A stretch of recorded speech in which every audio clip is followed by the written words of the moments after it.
Praise the lord. ప్రభు యేసుక్రీస్తు నామములో మీ అందరికీ నా హృదయపూర్వక వందనాలు. దేవుడు మీ అందరికీ తోడే ఉండును గాక. దేవుని బిడ్డలారా, ఈరోజు వ్యక్తిగతంగా మీ కుటుంబాల్లో కావచ్చు, లేకపోతే నీ జీవితంలో ఎదురవుతున్న పరిస్థితులను బట్టి కావచ్చు, నువ్వు భయపడుతున్నావేమో. భయపడవాకు. యేసయ్య మనందరికీ తోడుగా ఉన్నాడు. నీవు భయపడకుము, నేను నీకు తోడే ఉన్నాను అని దేవుడు మనకి వాగ్దానం చేశాడు.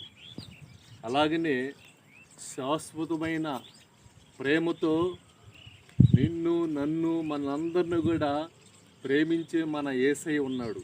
కనుక మనకి భయం వద్దు, చింతొద్దు. ప్రభువు అన్ని వేళల్లో మనకు తోడే ఉన్నాడు. దేవుడి మాటను దీవించును గాక. ఆమేన్.